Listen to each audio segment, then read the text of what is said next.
UPSC civil services examination की journey के लिए कुछ किताबें ऐसी होती है जो हमारे लिए यूज़फुल तो होती हैं, लेकिन हम टाइम शॉर्टेज या फिर सिलेबस बर्डन के कारण उनको नहीं पढ़ पाते हैं। उन्हीं में से एक किताब है गांधी जी की लिखी हुई हिंद स्वराज। तो आइए हम हिंद स्वराज के की आर्ग्यूमेंट्स को आज देखते हैं। हिंद स्वराज में गांधी जी सबसे पहले मॉडर्न सिविलाइजेशन को क्रिटिसाइज करते हैं। उनका कहना है कि वेस्टर्न मॉडर्निटी ने मटेरियलिज्म और इंडस्ट्रियलाइजेशन पे एम्फेसाइज तो किया, बट वो सोसाइटी को in the long run harm करती है, बिकॉज सोसाइटी की मोरालिटी कॉम्प्रोमाइज़ हो जाती है। इसके अलावा गांधी जी जब ट्रू स्वराज के बारे में बात करते हैं या सेल्फ रूल के बारे में बात करते हैं, तो उनका कहना है कि Swaraj is not just political freedom but it is also about self discipline and control over desires. उनका कहना है कि सोसाइटी के मेंबर्स को अपने डिज़ायर्स को कंट्रोल करना चाहिए, सेल्फ डिसिप्लिन को मेंटेन रखना चाहिए, और इसके लिए पर्सनल और स्पिरिचुअल ग्रोथ काफ़ी एसेंशियल होता है।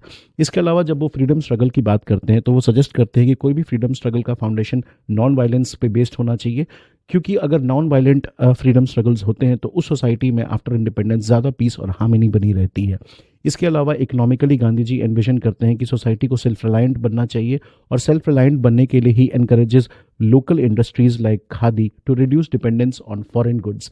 गांधी जी का कहना था कि पार्लियामेंट्री डेमोक्रेसी पे हम डिपेंड नहीं कर सकते। He is critical about parliamentary democracy as well, because उनका कहना था कि वेस्टर्न पॉलिटिकल सिस्टम जो है it lacked morality and spiritual foundations, और स्टेट अपने आर्बिट्री पावर को यूज़ कर सकता है अगेंस्ट इट्स ओन सिटीजन्स।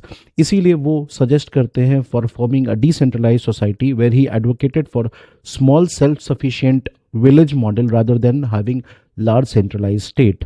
आखिरी में गांधी जी रिलीजन और मोरालिटी के रोल पे बहुत ही इंपॉर्टेंट स्ट्रेस डालते हैं, और उनका कहना है कि मोरालिटी और स्पिरिचुअलिटी गवर्नेंस और पर्सनल लाइफ दोनों के ग्रोथ के लिए बहुत ही इंपॉर्टेंट है। तो इन स्क्रक्स हम कह सकते हैं कि गांधी जी की Hind Swaraj it envisions a society based on ethical, non violent and self reliant principles which are rooted in Indian tradition.